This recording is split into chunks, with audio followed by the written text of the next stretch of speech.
ബഹുമാനപ്പെട്ട മുഖ്യമന്ത്രി.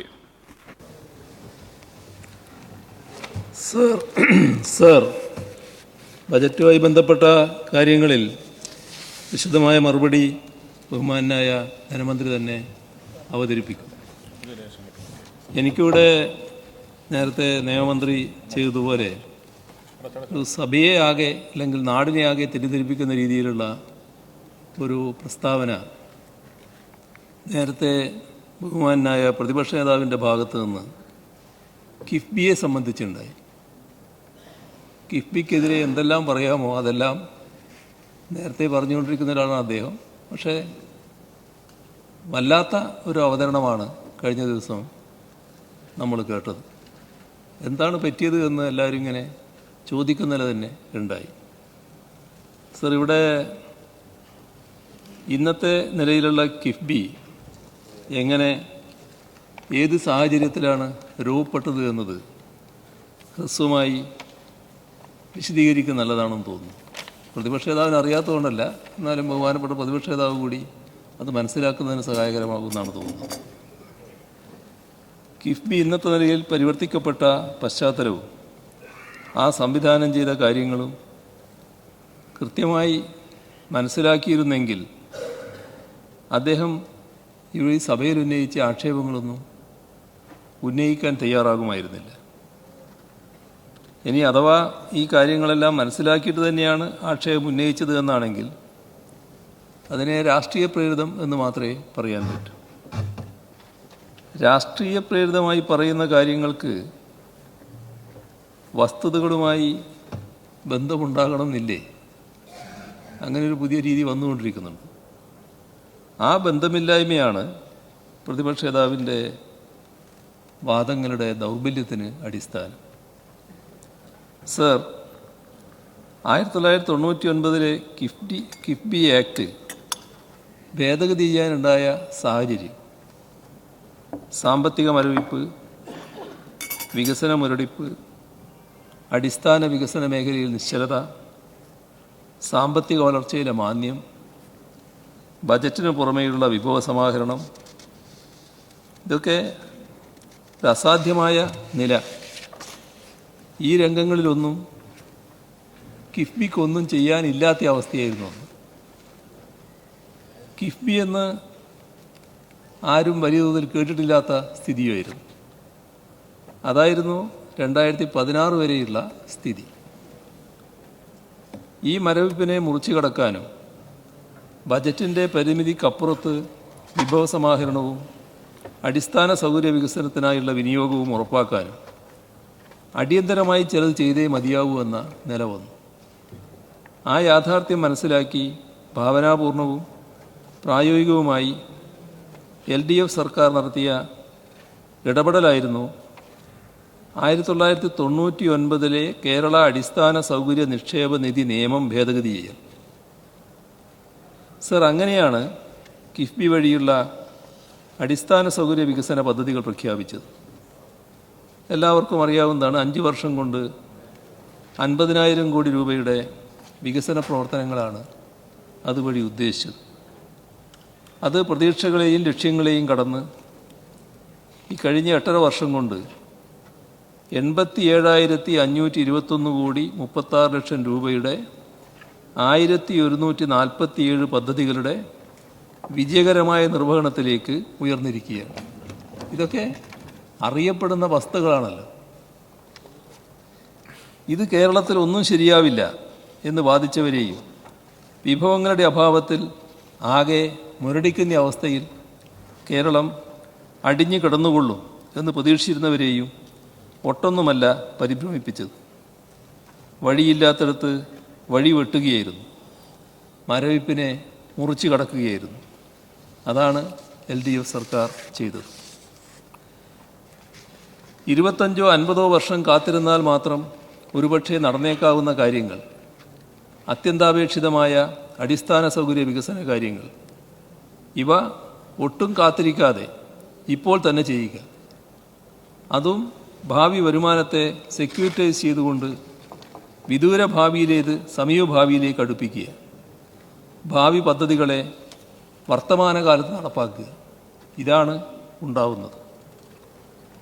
വരുമാനത്തിൻ്റെ ചെറിയൊരു പങ്ക് വർഷം തോറും കിഫ്ബിക്ക് സർക്കാർ വിഹിതമായി നൽകിക്കൊണ്ടും കിഫ്ബി തനതായി വിഭവസമാഹരണം നടത്തിക്കൊണ്ടും പശ്ചാത്തല സൗകര്യ വികസനം ഉടനടി സാധ്യമാക്കുക എന്ന ലക്ഷ്യമാണ് നമ്മൾ കൈവരിച്ചത്.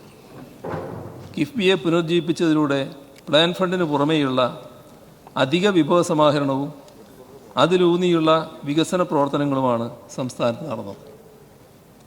കിഫ്ബിയുമായി ബന്ധപ്പെട്ട് കഴിഞ്ഞ ദിവസം ബഹുമാനപ്പെട്ട പ്രതിപക്ഷ നേതാവ് പറഞ്ഞ കാര്യങ്ങളിൽ കിഫ്ബിയുടെ പണം എന്നത് നിങ്ങളുടെ ആരുടെയും തറവാട്ട് സ്വത്ത് വിറ്റ് ബാങ്കിലിട്ടിരിക്കുന്ന പണമല്ല എന്നായിരുന്നു വാചകങ്ങളിൽ ഒന്ന്.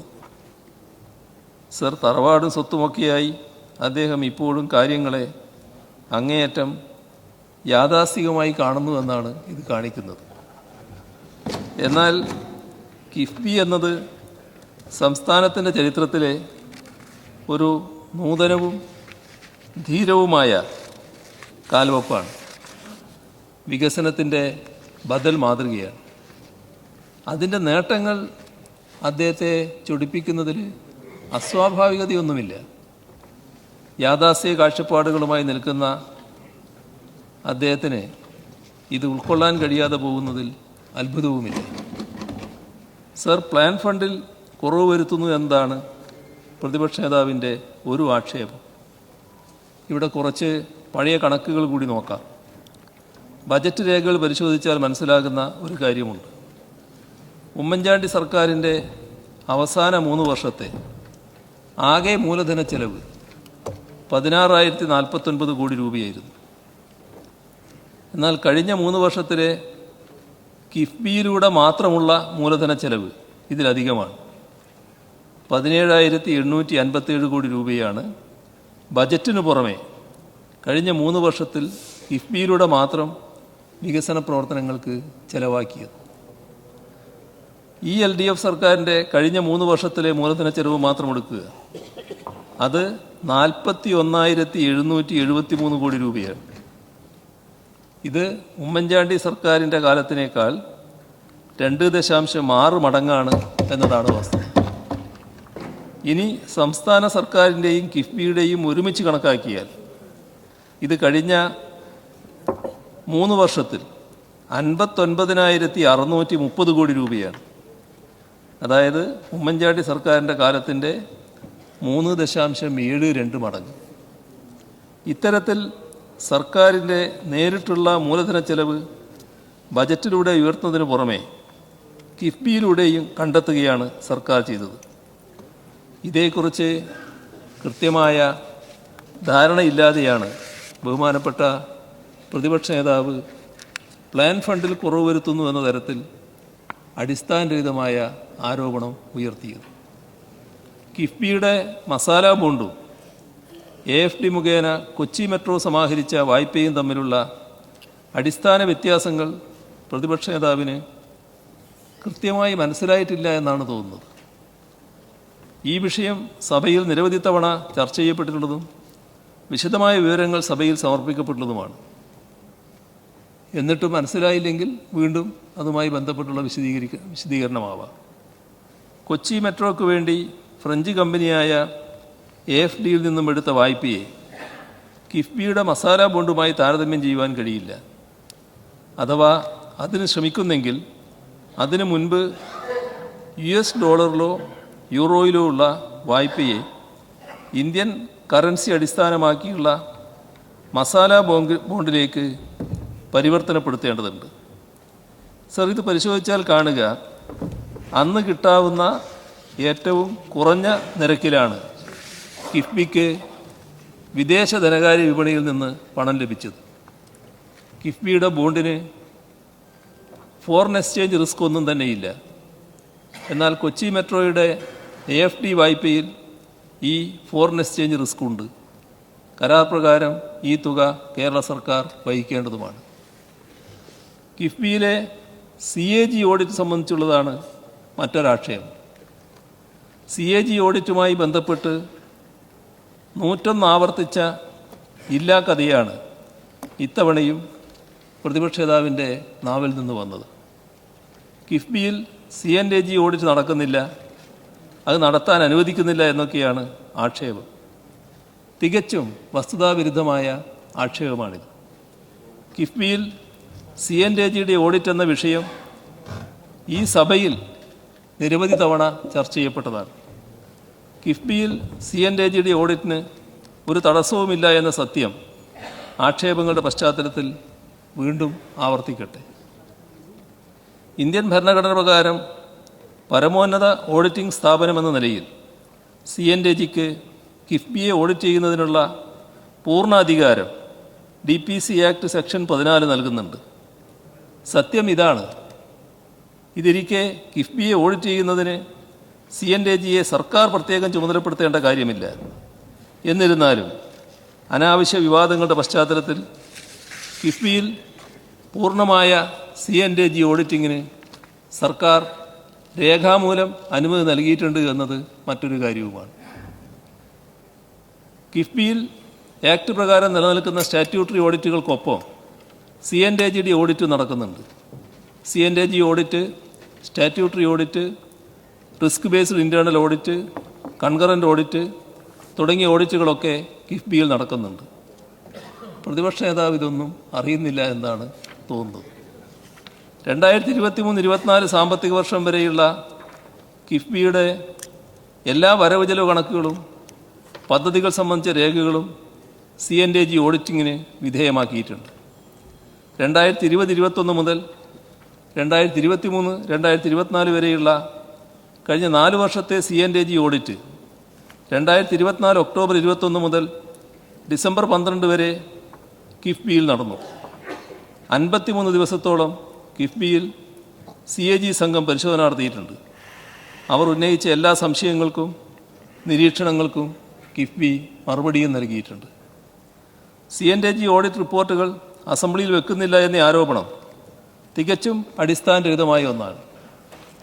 22/1/2021 നിയമസഭയുടെ മേശപ്പുറത്ത് സമർപ്പിക്കപ്പെട്ട കിഫ്ബിയെക്കുറിച്ചുള്ള CNAG ഓഡിറ്റ് റിപ്പോർട്ടിൽ തെറ്റായ പരാമർശങ്ങൾ ഉൾക്കൊണ്ടു എന്ന് കണ്ടെത്തിയതിനാൽ നിയമസഭ അതിനെ ഐകകണ്ഠേന നിരാകരിച്ചു എന്നതിൽ നിന്ന് തന്നെ അത് അസംബ്ലിയുടെ പരിഗണനയ്ക്ക് വന്നു എന്ന് തെളിയുന്നുണ്ടല്ലോ. പ്രതിപക്ഷ നേതാവ് ഇതൊന്നും അറിയുന്നില്ല എന്നാണോ ധരിക്കേണ്ടത്? ഇതിനു പുറമെ കിഫ്ബിയുടെ സാമ്പത്തിക വിശ്വാസ്യത സംബന്ധിച്ച ഫിഡലിറ്റി സർട്ടിഫിക്കറ്റുകളെല്ലാം എല്ലാ സംസ്ഥാന ബജറ്റ് രേഖയോടൊപ്പവും നിയമസഭയ്ക്ക് സമർപ്പിക്കുന്നുമുണ്ട്. പ്രതിപക്ഷ നേതാവ് ഇതൊക്കെ പരിശോധിക്കാൻ സമയം കണ്ടെത്തണം എന്നാണ് പറയാനുള്ളത്. പദ്ധതി നിർവഹണത്തിൻ്റെ ഗുണമേന്മയിൽ വിട്ടുവീഴ്ച ചെയ്യാത്ത കിഫ്ബി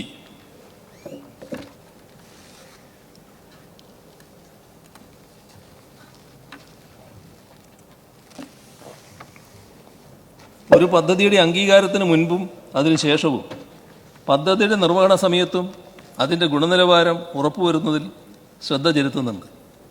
പദ്ധതിയുടെ DPR, സാങ്കേതിക അവലോകനം, ഡിസൈൻ, എസ്റ്റിമേറ്റുകളുടെ പരിശോധന, പദ്ധതി അവലോകന സമയത്തെ സ്ഥലപരിശോധന, പദ്ധതി നിർവഹണ സമയത്തെ സാങ്കേതിക ഗുണനിലവാര പരിശോധന തുടങ്ങിയവയുടെ കാര്യത്തിൽ കിഫ്ബി കൃത്യത പാലിച്ചു പോരുന്നുമുണ്ട്. കിഫ്ബിക്ക് അതിൻ്റെ കാര്യക്ഷമമായ പ്രവർത്തനം ആരംഭിച്ച ശേഷം നിരവധി പ്രതിസന്ധികൾ നേരിടേണ്ടി വന്നിട്ടുണ്ട്. 2018-ലും അതിനുശേഷവും ഉണ്ടായിട്ടുള്ള പ്രളയം, ലോകത്തെ മുഴുവൻ നിശ്ചലമാക്കിയ 2020-ലെ കോവിഡ് മഹാമാരി, ഇതെല്ലാം കാരണം എല്ലാ മേഖലകളും സ്തംഭിപ്പിക്കപ്പെട്ടത് കിഫ്ബി പദ്ധതികൾ സമയബന്ധിതമായി പ്രാവർത്തികമാക്കുന്നതിന് ഒരു പരിധിവരെ വിഘാതം സൃഷ്ടിച്ചിട്ടുണ്ട്. 2018 ഓഗസ്റ്റിന് മുൻപ് അംഗീകാരം നൽകിയതും നടപ്പിലാക്കിക്കൊണ്ടിരുന്നതുമായ ചില പദ്ധതികൾ 2018-ലും അതിനുശേഷവുമുണ്ടായ പ്രളയം മൂലം തടസ്സപ്പെട്ടു. പ്രളയത്തിന് ശേഷം പല പദ്ധതികളുടെയും സ്കോപ്പ്, ഡിസൈൻ എന്നിവയിൽ പൂർണ്ണമായോ ഭാഗികമായോ മാറ്റം വരികയും അതുമൂലം എസ്റ്റിമേറ്റ് ഉയർന്ന തോതിൽ പരിഷ്കരിക്കേണ്ടി വരികയും ചെയ്തു. ഇവ പിന്നീട് കിഫ്ബിയുടെ പുനരവലോകനത്തിനും പരിഷ്കരിച്ച ധനാനുമതിക്കുമായി സമർപ്പിക്കുകയായിരുന്നു. അവയിൽ ചില പദ്ധതികളുടെയെങ്കിലും മുൻപ് നിശ്ചയിച്ചിരുന്ന സ്ഥലം പ്രളയം ബാധിച്ചത് കാരണം മാറ്റേണ്ടി വന്നിട്ടുണ്ട്. അവയ്ക്ക് പുതുക്കിയ ഭരണാനുമതി ലഭ്യമാക്കി DPR പരിഷ്കരിച്ച് തുടക്കം മുതലുള്ള അവലോകന പ്രക്രിയകൾ വീണ്ടും നടത്തി അംഗീകാരം നൽകേണ്ടി വന്നിട്ടുമുണ്ട്. ആ കാലയളവിൽ നിർവഹണ ഏജൻസികൾ തയ്യാറാക്കിയിരുന്നതും എന്നാൽ കിഫ്ബിയിൽ സമർപ്പിക്കപ്പെടാതിരുന്നതുമായ പല പദ്ധതി റിപ്പോർട്ടുകളും ഇത്തരത്തിൽ പരിഷ്കരിക്കേണ്ടി വന്നിട്ടുമുണ്ട്. 2020 കോവിഡ് മഹാമാരിയും അതിനോടനുബന്ധിച്ച ലോക്ക്ഡൗണുകളും കിഫ്ബി പദ്ധതികളുടെ നിർവഹണത്തെ സ്തംഭിപ്പിച്ചിരുന്നു. കോവിഡ് മൂലം നിർമ്മാണ വസ്തുക്കളുടെയും മാനവ വിഭവശേഷിയുടെയും ക്ഷാമമുണ്ടായി. അത് നിർമ്മാണ മേഖലയിൽ സ്തംഭനമുണ്ടാക്കുകയും പദ്ധതി നിർവഹണത്തിന് കാലതാമസം ഉണ്ടാക്കുകയും ചെയ്തു. ഇത് പദ്ധതി പൂർത്തിയാക്കുന്നതിന് ആവശ്യമായ തുകയിൽ വൻ വർധനവ് വരുത്തി. കോവിഡ് ഘട്ടത്തിലുണ്ടായ പദ്ധതികളുടെ മെല്ലേപ്പോക്ക് ഒന്ന് നേരെയാകുവാൻ പിന്നെയും മാസങ്ങളെടുത്തു. സർ, പദ്ധതികൾ ടെൻഡർ ചെയ്യുമ്പോൾ സാങ്കേതികതയിലും അനുഭവസമ്പത്തിലും വേണ്ടത്ര അവഗാഹമുള്ള കരാറുകാരുടെ ലഭ്യതക്കുറവ് കാലതാമസത്തിൻ്റെ പ്രധാന കാരണങ്ങളിലൊന്നാണ്. കിഫ്ബി നിഷ്കർഷിക്കുന്ന ഗുണമേന്മയും സമയക്രമവും പാലിച്ച് പദ്ധതി നടപ്പിലാക്കാൻ നിർവഹണ ഏജൻസികൾക്കും കരാറുകാർക്കും വേണ്ട പോലെ സാധിക്കാതെ വരുന്നുമുണ്ട്. അത്തരം സാഹചര്യങ്ങളിൽ തുടർ പ്രവർത്തികൾ പൂർത്തീകരിക്കുന്നതിന് കൂടുതൽ കാലതാമസം നേരിടുന്നുമുണ്ട്. പൊതുമരാമത്ത് വകുപ്പിനെയും കിഫ്ബിയെയും താരതമ്യപ്പെടുത്തിക്കൊണ്ട് പ്രതിപക്ഷ നേതാവ് കിഫ്ബി പദ്ധതികൾക്ക് വേഗം കുറവാണ് എന്ന് പരാമർശിക്കുകയുണ്ടായി.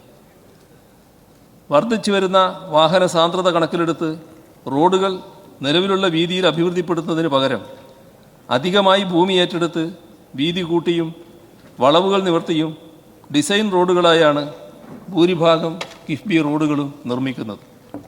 ഭൂമി ഏറ്റെടുക്കൽ ഉൾപ്പെടുന്നതുകൊണ്ട് നിയമപ്രകാരമുള്ള നടപടിക്രമങ്ങൾ പാലിക്കുമ്പോഴുണ്ടാകുന്ന സ്വാഭാവികമായ കാലതാമസം പ്രവൃത്തികളുടെ പൂർത്തീകരണത്തിൽ പ്രകടമാണ്. ഭൂമി ഏറ്റെടുക്കൽ നടപടികളുടെ പൂർത്തീകരണത്തിൽ സാധാരണഗതിയിൽ ശരാശരി 2-3 വർഷം സമയമെടുക്കുമെങ്കിലും ഭൂ ഉടമകളുടെ ഭാഗത്തു നിന്നുള്ള പ്രതിഷേധം, കോടതി വ്യവഹാരങ്ങളിലേക്ക് ഉൾപ്പെടെ നയിക്കുന്ന പ്രാദേശികമായ എതിർപ്പുകൾ ഇത്തരം കാരണങ്ങളാൽ ഭൂമി ഏറ്റെടുക്കൽ നടപടികളിൽ അനിയന്ത്രിതമായ കാലതാമസത്തിന് കാരണമാകുന്നുമുണ്ട്. വനം വകുപ്പിൻ്റെ അനുമതി, പാരിസ്ഥിതിക അനുമതി, തീരദേശ പരിപാലന അതോറിറ്റിയുടെ അനുമതി, വെറ്റ്ലാൻഡ് ക്ലിയറൻസ്, നാവിഗേഷൻ ക്ലിയറൻസ് മുതലായവ ലഭ്യമാക്കുന്നതിലുള്ള സ്വാഭാവികമായ കാലതാമസം പ്രവർത്തികൾ സമയബന്ധിതമായി ആരംഭിക്കുന്നതിനെ ബാധിക്കുന്നുമുണ്ട്. ഈ അനുമതികളുടെ ഭാഗമായി ചില പദ്ധതികളിൽ ഡിസൈൻ മാറ്റങ്ങൾ അനിവാര്യമായി വരുന്നു. ഇതുമൂലം എസ്റ്റിമേറ്റ് ഡ്രോയിങ് പുതുക്കേണ്ടി വരുന്നതും പ്രവർത്തികൾ ആരംഭിക്കുന്നതിലുള്ള കാലതാമസത്തിന് കാരണമാകാറുണ്ട്. മലയോര ഹൈവേക്ക് ആവശ്യമായ വനം വകുപ്പിൻ്റെ അനുമതി, തീരദേശ ഹൈവേക്ക് വേണ്ട തീരദേശ പരിപാലന അതോറിറ്റിയുടെ അനുമതി തുടങ്ങിയവ ഇതിന് ഉദാഹരണങ്ങളുമാണ്. റോഡുകൾ വീതി കൂട്ടി നിർമ്മിക്കേണ്ടതിനാലും ഭാവിയിൽ പൈപ്പ് ലൈനുകൾക്കുണ്ടാകുന്ന കേടുപാടുകൾ മൂലം പ്രവൃത്തി നിർവഹിച്ച റോഡുകൾ വെട്ടിപ്പൊളിക്കേണ്ട സാഹചര്യം ഒഴിവാക്കേണ്ടതിനാലും നിലവിലുള്ള KSEB, water authority, Jalanidhi, BSNL മുതലായ യൂട്ടിലിറ്റികൾ ഏറ്റെടുക്കുന്ന ഭൂമിയുടെ അതിരിലേക്ക് മാറ്റി സ്ഥാപിച്ചതിന് ശേഷമാണ് ഭൂരിഭാഗം കിഫ്ബി പ്രവൃത്തികളും ആരംഭിക്കുന്നത്. ഇതുവഴി കാലഹരണപ്പെട്ട യൂട്ടിലിറ്റി ലൈനുകൾക്ക് പകരം സാങ്കേതിക മികവോടുകൂടിയതും കാര്യക്ഷമതയേറിയതുമായ യൂട്ടിലിറ്റി ലൈനുകൾ പുനഃസ്ഥാപിക്കപ്പെടുമെങ്കിലും ഇത്തരം പ്രവൃത്തികളിലുണ്ടാകുന്ന കാലതാമസം നിർമ്മാണ പ്രക്രിയയുടെ സമയക്രമത്തെ ബാധിക്കുന്നുണ്ട്.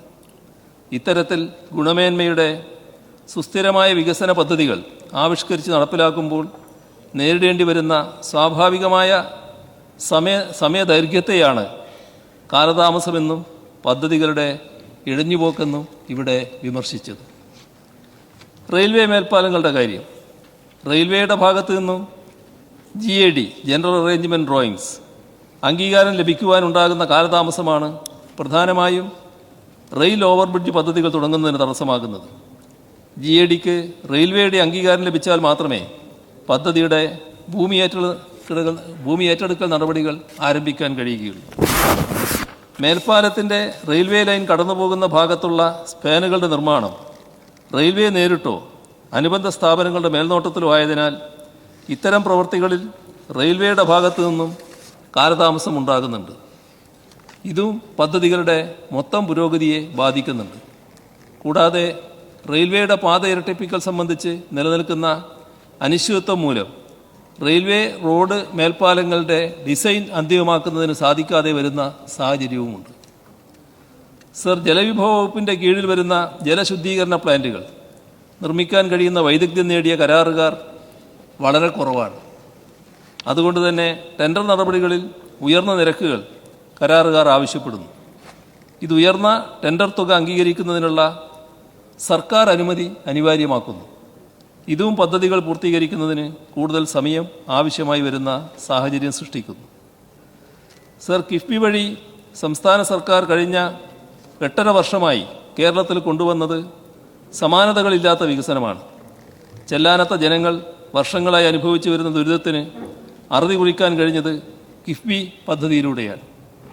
336 കോടി രൂപ വിനിയോഗിച്ച് ചെല്ലാനം തീരസംരക്ഷണത്തിൻ്റെ ഭാഗമായി കിഫ്ബി നടപ്പിലാക്കിയ കടൽഭിത്തി പുനർനിർമ്മാണവും പുലിമുട്ട് നിർമ്മാണവും തീരശോഷണത്താൽ ദുരിതമനുഭവിക്കുന്നവർക്ക് വളരെ ആശ്വാസകരമായി എന്നത് എല്ലാവർക്കും അറിയാവുന്നതല്ലേ. കേന്ദ്ര സർക്കാർ കൈയൊഴിഞ്ഞതിനെ തുടർന്ന് അടച്ചുപൂട്ടലിൻ്റെ വക്കിലെത്തിയ ഹിന്ദുസ്ഥാൻ ന്യൂസ് പ്രിന്റ് ലിമിറ്റഡിനെ കേരള പേപ്പർ പ്രോഡക്ട്സ് ലിമിറ്റഡ് എന്ന പേരിൽ പുനരുജ്ജീവിപ്പിക്കുവാൻ വേണ്ട സ്ഥലമെടുപ്പിന് 260 കോടി രൂപയാണ് കിഫ്ബി നൽകിയത്. അസ്തമിച്ചെന്ന് കരുതിയ ഒരു വ്യവസായ സ്ഥാപനത്തെ വലിയ സ്വപ്നങ്ങളോടെ കുതിച്ചുയർത്താൻ ഇത് സഹായിച്ചു. സർ, കോവിഡ് പോലെയുള്ള മഹാമാരികളും മറ്റ് പകർച്ചവ്യാധികളും നേരിടുന്നതിന് ആരോഗ്യമേഖലയെ കൂടുതൽ സജ്ജമാക്കുന്നതിൻ്റെ ഭാഗമായി സംസ്ഥാനത്തിൻ്റെ 140 നിയമസഭാ മണ്ഡലങ്ങളിലെ എല്ലാ ആരോഗ്യ കേന്ദ്രങ്ങളിലും 10 കിടക്കകളുള്ള ഐസൊലേഷൻ വാർഡുകൾ സ്ഥാപിക്കാൻ നിശ്ചയിച്ചു. ഇതിനോടകം 90 ഐസൊലേഷൻ വാർഡുകൾക്ക് കിഫ്ബി അംഗീകാരം നൽകി. അതിൽ 50 എണ്ണം പൂർത്തീകരിക്കാനുമായി. 236 കോടി 30 ലക്ഷം രൂപയുടെ ധനാനുമതിയാണ് ഐസൊലേഷൻ വാർഡ് പദ്ധതിക്കായി കിഫ്ബി നൽകിയിട്ടുള്ളത്. സംസ്ഥാനത്തിൻ്റെ IT മേഖലയിലും കിഫ്ബി ധനസഹായം നൽകുന്നുണ്ട്. 1652 കോടി രൂപയാണ് ഈ മേഖലയിൽ കിഫ്ബി നൽകിയിട്ടുള്ള ഫണ്ട്. ടെക്നോ സിറ്റിയിലെ 2 ലക്ഷം സ്ക്വയർ ഫീറ്റ് കെട്ടിടം പൂർത്തീകരിച്ചു. പുത്തൻ സംരംഭകർക്കും സ്റ്റാർട്ടപ്പുകൾക്കും പ്രയോജനകരമാകുന്ന കൊച്ചി ഇന്നൊവേഷൻ സോൺ കെട്ടിടം പൂർത്തീകരണത്തിൻ്റെ അന്തിമഘട്ടത്തിലുമാണ്. ഇൻ്റർനെറ്റ് ലഭ്യത ഇന്നൊരു ആഡംബരമല്ല, മറിച്ച് ഈ കാലഘട്ടത്തിൻ്റെ ഒരാവശ്യകതയാണ്. അതുകൊണ്ടാണ് ഇൻ്റർനെറ്റ് ആക്സസിനെ പൗരാവകാശമായി കേരളം പ്രഖ്യാപിച്ചത്. Kerala fibre optic network KFON വഴി സംസ്ഥാനത്തെ എല്ലാ വീടുകളിലും ഓഫീസുകളിലും അതിവേഗ ഇൻ്റർനെറ്റ് ലഭ്യമാണെന്ന് ഉറപ്പുവരുത്തി ഡിജിറ്റൽ കണക്ടിവിറ്റിയെക്കുറിച്ചുള്ള സങ്കല്പത്തെ തന്നെ കേരളം തിരുത്തി എഴുതുകയാണ്. സർ, വെറും 10 മാസത്തിനുള്ളിൽ 70,000-ഓളം കണക്ഷനുകൾ സ്ഥാപിച്ചുകൊണ്ട് KFON വിജയകരമായി മുന്നേറുന്നു. KFON കണക്ടിവിറ്റി 23,000-ലധികം സർക്കാർ ഓഫീസുകളിൽ ലഭ്യമാക്കുകയും അത് സുപ്രധാന പൊതുസേവനങ്ങൾ ഓരോ പൗരനും ഒരു ക്ലിക്ക് മാത്രം അകലെയാണെന്ന് ഉറപ്പാക്കുകയും ചെയ്യുന്നു. കോട്ടൂർ, അട്ടപ്പാടി പോലെയുള്ള വിദൂര ആദിവാസി മേഖലകളിൽ ഡിജിറ്റൽ വിഭജനം നിലനിന്നിരുന്ന വൈഫൈ ആക്സസ് പോയിന്റുകളും ഫൈബർ ഓപ്റ്റിക് കേബിളുകളും ഇൻസ്റ്റാൾ ചെയ്തതും മുൻപ് ലഭ്യമല്ലാത്ത ഓൺലൈൻ വിദ്യാഭ്യാസം, സർക്കാർ സേവനങ്ങൾ, ആരോഗ്യ സംരക്ഷണം, സാമ്പത്തിക അവസരങ്ങൾ എന്നിവ പാർശ്വവൽക്കൃത സമൂഹങ്ങൾക്ക് ലഭ്യമാക്കിയും ഈ വിഭജനത്തെ നാം മറികടക്കുകയാണ്. സർ, സംസ്ഥാനത്തെ പൊതുവിദ്യാലയങ്ങളിൽ Kerala infrastructure and technology for എഡ്യൂക്കേഷൻ്റെ കൈറ്റ് നേതൃത്വത്തിൽ കിഫ്ബി ഫണ്ട് പ്രയോജനപ്പെടുത്തിക്കൊണ്ട് നടപ്പിലാക്കിയ ഹൈടെക് ക്ലാസ് മുറി, ഹൈടെക് ലാബ് പദ്ധതികളിലൂടെ പൊതുവിദ്യാഭ്യാസ രംഗത്ത് കേരളം രാജ്യത്തെ ആദ്യ സമ്പൂർണ്ണ ഡിജിറ്റൽ സംസ്ഥാനം എന്ന നേട്ടം 2020 ഒക്ടോബറിൽ കൈവരിച്ചു. 1 മുതൽ 12 വരെയുള്ള ക്ലാസ്സുകളുള്ള 16,027 സ്കൂളുകളിൽ 3,74,274 ഡിജിറ്റൽ ഉപകരണങ്ങൾ വിതരണം ചെയ്തു. 4,752 സെക്കൻഡറി, ഹയർ സെക്കൻഡറി സ്കൂളുകളിലെ 45,000 ക്ലാസ് മുറികൾ ഹൈടെക് ആക്കി. 11,275 സ്കൂളുകളിൽ ഹൈടെക് ലാബ് പദ്ധതി നടപ്പാക്കി. സ്കൂൾ കെട്ടിടങ്ങളുടെ അടിസ്ഥാന സൗകര്യ വികസനവും ക്ലാസ് റൂമുകളുടെയും ലാബുകളുടെയും ഡിജിറ്റലൈസേഷനും ഒക്കെ തന്നെയും രാജ്യത്തെ മറ്റൊരു സംസ്ഥാനത്തിനും അവകാശപ്പെടാനാവാത്ത വിധം മെച്ചപ്പെടുത്താൻ നമുക്കായി. ഇത് 2025-26 കേന്ദ്ര ബജറ്റിൽ പുതിയൊരു പദ്ധതിയായി അവതരിപ്പിക്കുന്നതേ ഉള്ളൂ എന്നത് സംസ്ഥാനത്തിൻ്റെ ദീർഘവീക്ഷണത്തെ അടയാളപ്പെടുത്തുന്നതുമാണ്. SC/ST വിഭാഗത്തിന് കിഫ്ബി പണം അനുവദിക്കുന്നില്ല എന്ന ആരോപണം അടിസ്ഥാനരഹിതമാണ്. കിഫ്ബി പദ്ധതികൾ കേരളത്തിലെ എല്ലാ ജനവിഭാഗത്തിൻ്റെയും ക്ഷേമം മുൻനിർത്തിയുള്ളതാണ്. SC/ST വകുപ്പിൻ്റെ കീഴിൽ കിഫ്ബി 152,23 രൂപയുടെ അടിസ്ഥാന സൗകര്യ വികസന പദ്ധതികൾക്ക് അനുമതി നൽകി. അതിൽ 80 കോടി രൂപ ഇതുവരെ ചെലവഴിച്ചു. 55% പ്രവൃത്തികൾ പൂർത്തീകരിച്ചു. ഇത് അടിസ്ഥാന സൗകര്യ വികസനത്തിന് മാത്രം അനുവദിച്ചിട്ടുള്ളതാണ്. ഇതിനു പുറമെയാണ് സംസ്ഥാന സർക്കാർ പ്ലാൻ ഫണ്ടിൽ തുക വകയിരുത്തുന്നത്. അതിനാൽ കിഫ്ബി ഫണ്ടും പ്ലാൻ ഫണ്ടും തമ്മിൽ താരതമ്യം ചെയ്തുകൊണ്ട് പ്രതിപക്ഷം ഉന്നയിക്കുന്ന ആരോപണങ്ങൾ വസ്തുതാവിരുദ്ധമാണ്. സർ, പിൻവാതിൽ നിയമനം എന്താണ് മറ്റൊരു ആരോപണം. കിഫ്ബിയിൽ സർവീസിൽ നിന്നും വിരമിച്ച 14 ജീവനക്കാർ ജോലി ചെയ്യുന്നുണ്ട്. കിഫ്ബിയിൽ ആകെ 180 ജീവനക്കാരാണ് ജോലി ചെയ്യുന്നത്. അതായത് 7% വിരമിച്ച ജീവനക്കാർ മാത്രമാണ് കിഫ്ബിയിൽ ജോലി ചെയ്യുന്നത്. കിൻഫ്ര അമ്പലമുകളിൽ സ്ഥാപിക്കുന്ന നിർദ്ദിഷ്ട പെട്രോ കെമിക്കൽ പാർക്കിൻ്റെ സ്ഥലമേറ്റെടുപ്പിനായി കിഫ്ബി 977,46,00,000 രൂപ നൽകിയിട്ടുണ്ട്. അതിൽ നിന്ന് റവന്യൂ ആയി ഇതിനോടകം 540,22,00,000 രൂപ കിഫ്ബിക്ക് തിരികെ ലഭിച്ചിട്ടുമുണ്ട്. 2016 കിഫ്ബി ഭേദഗതി പ്രകാരം പെട്രോളിയം ഇന്ധനങ്ങൾക്ക് മേലുള്ള 1% സെസ്സും 10% വീതം വാർഷിക വർധന വരുത്തി 5-ാം വർഷം മുതൽ ഏർപ്പെടുത്തുന്ന 50% മോട്ടോർ വാഹന നികുതിയുമാണ് കിഫ്ബിയുടെ വരുമാന സ്രോതസ്. ഈ സ്രോതസ്സിനെ സെക്യൂരിറ്റൈസ് ചെയ്ത് സെബിയും RBIയും അംഗീകരിച്ചിട്ടുള്ള നൂതന ധനസമാഹരണ സംവിധാനങ്ങൾ ഉപയോഗപ്പെടുത്തി വായ്പയെടുത്ത് കേരളത്തിൻ്റെ അടിസ്ഥാന സൗകര്യ മേഖലയിൽ കൂടുതൽ നിക്ഷേപം കൊണ്ടുവരികയാണ് കിഫ്ബിയുടെ ലക്ഷ്യം. ഇത്തരത്തിലുള്ള ധനസമാഹരണം 2022 വരെ സംസ്ഥാനത്തിൻ്റെ വായ്പാ പരിധിയിൽ ഉൾപ്പെടുന്നതായിരുന്നില്ല.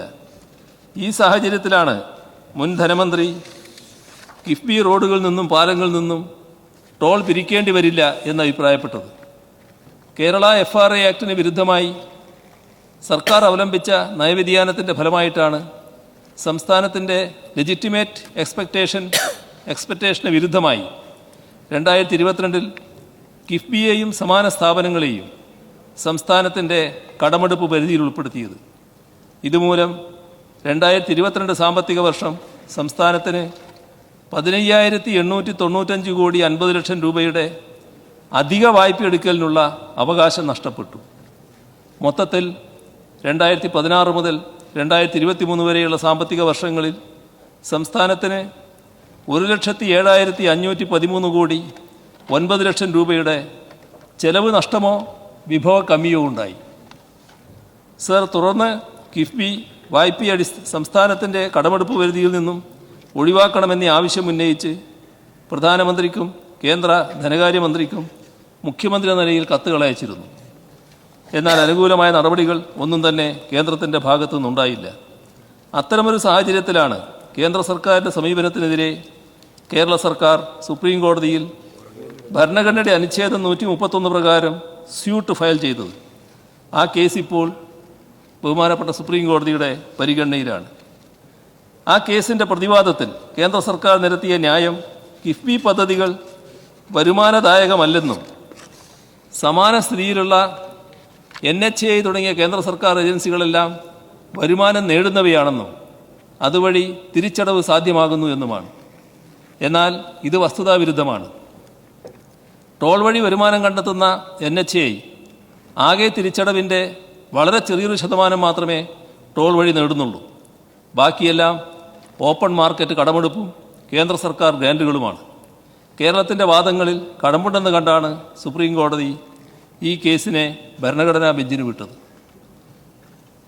ഇവിടെ എടുത്തു പറയേണ്ട മറ്റൊരു കാര്യം, കേന്ദ്ര സർക്കാർ തന്നെ കിഫ്ബി മാതൃകയിൽ സ്ഥാപനം തുടങ്ങിയിട്ടുണ്ട് എന്നുള്ളതുമാണ്. കേന്ദ്ര സർക്കാരിൻ്റെ ഇത്തരം വിവേചനപരമായ സമീപനം കാരണമാണ് കിഫ്ബി പദ്ധതികളെ എങ്ങനെ വരുമാനദായകമാക്കാം എന്നതിനെക്കുറിച്ചുള്ള ആലോചനകൾ സംസ്ഥാന സർക്കാർ തത്വത്തിൽ നടത്തിയത്. കിഫ്ബി പദ്ധതികൾ വരുമാനദായകമാക്കിയാൽ കേന്ദ്ര സർക്കാരിൻ്റെ വാദങ്ങളെ ഗണ്ണിക്കാൻ കഴിയും. കിഫ്ബി വായ്പകളെ സംസ്ഥാനത്തിൻ്റെ കടമെടുപ്പ് പരിധിയിൽ നിന്നും ഒഴിവാക്കാനും കഴിയും. അടിസ്ഥാന സൗകര്യ വികസനത്തിനാണ് കിഫ്ബി കടമെടുക്കുന്നത്. സംസ്ഥാന സർക്കാർ വാഹന നികുതിയുടെ 50%, പെട്രോളിയം സെസ്സും കിഫ്ബിക്ക് ഗ്രാൻഡായി നൽകുന്നു എന്നത് യാഥാർത്ഥ്യമാണ്. എന്നാൽ അതുകൂടാതെ കിഫ്ബി സ്വന്തം നിലയിലെടുക്കുന്ന ലോണുകൾ കിഫ്ബിയുടെ മാത്രം ബാധ്യതയാണ്. കിഫ്ബിക്ക് ഗ്രാൻഡ് ഇനത്തിൽ ഇതുവരെ നൽകിയ 20,000 കോടിക്ക് പുറമെ ചെലവഴിച്ച 13,100 കോടി രൂപ പൂർണ്ണമായും കിഫ്ബി കണ്ടെത്തിയതാണ്. അത് കിഫ്ബിയുടെ മാത്രം ബാധ്യതയാണെന്ന് ആരോപണം ഉന്നയിക്കുന്നവർ ഓർക്കേണ്ടതുമുണ്ട്. യൂസർ ഫീ ഈടാക്കുന്ന സാഹചര്യത്തിൽ ആ യൂസർ ഫീയിൽ നിന്നും ലഭിക്കുന്ന വരുമാനം കൊണ്ട് തന്നെ കിഫ്ബിയുടെ ലോണുകൾ തിരിച്ചടക്കുന്നതിനുള്ള സാധ്യത തെളിയും. അതുവഴി സർക്കാർ എന്നുള്ള ഗ്രാൻഡ് കാലക്രമേണ ഘട്ടം ഘട്ടമായി ഒഴിവാക്കാനുമാവും.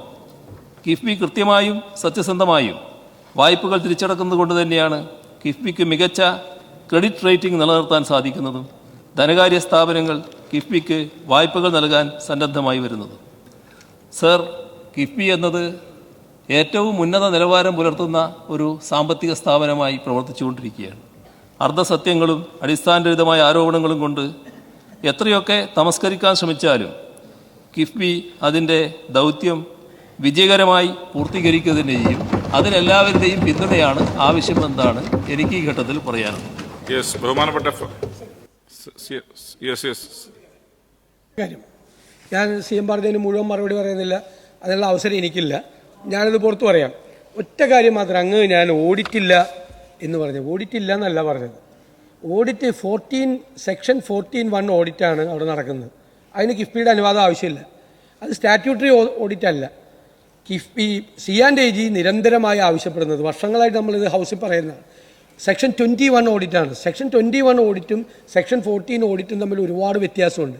സെക്ഷൻ 20 ഓഡിറ്റിന് കിഫ്ബി അനുമതി കൊടുക്കുന്നില്ല എന്നാണ് നമ്മൾ പറഞ്ഞത്, അല്ലാതെ ഓഡിറ്റ് ഇല്ല എന്നുള്ളതല്ല. അങ്ങ് പറഞ്ഞ പോലെ 2021 22 ഇവിടെ വെച്ചത് കിഫ്ബി ഓഡിറ്റ് ചെയ്തിട്ടുള്ള റിപ്പോർട്ടല്ല. കിഫ്ബി ഈ കടമെടുക്കുകയാണെങ്കിൽ അന്തിമമായിട്ട് അതിൻ്റെ കടമെടുപ്പ് പരിധിയിൽ വരും എന്നുള്ള ഒരു ഓഡിറ്റ് റിപ്പോർട്ടാണ് ഗവൺമെൻറ് മൂവ് ചെയ്തിട്ട് സഭ റിജക്റ്റ് ചെയ്തത്, ആ റിപ്പോർട്ട്. അല്ലാതെ ഓഡിറ്റ് ഇല്ല എന്ന് ഞാൻ പറഞ്ഞിട്ടില്ല. ഓഡിറ്റ് 41 ഓഡിറ്റ് പോരാ, സെക്ഷൻ 20 ഓഡിറ്റ് വേണം, 22 ഓഡിറ്റ് വേണമെന്നാണ് പറഞ്ഞിരിക്കുന്നത്. അങ്ങ് ഞാൻ ഓഡിറ്റേ ഇല്ല, ഞാൻ അവിടെ നടക്കുന്നൊന്നും അറിയുന്നില്ല എന്നുള്ള രീതിയിൽ പറഞ്ഞതാണ്. ഇങ്ങനെയാണ് പറഞ്ഞിരിക്കുന്നത്, എന്നും പറഞ്ഞിരിക്കുന്നത് അങ്ങനെയാണ്. അത് ഇപ്പം തുടങ്ങിയതല്ല, നേരത്തെ തൊട്ട് പറഞ്ഞു തുടങ്ങിയതാണ്. ബാക്കിയുള്ള കാര്യത്തിലൊക്കെ നമുക്ക് മറുപടി പറയാവുന്നേ. സർ, ഇത് രേഖയിലുള്ള കാര്യങ്ങളാണല്ലോ.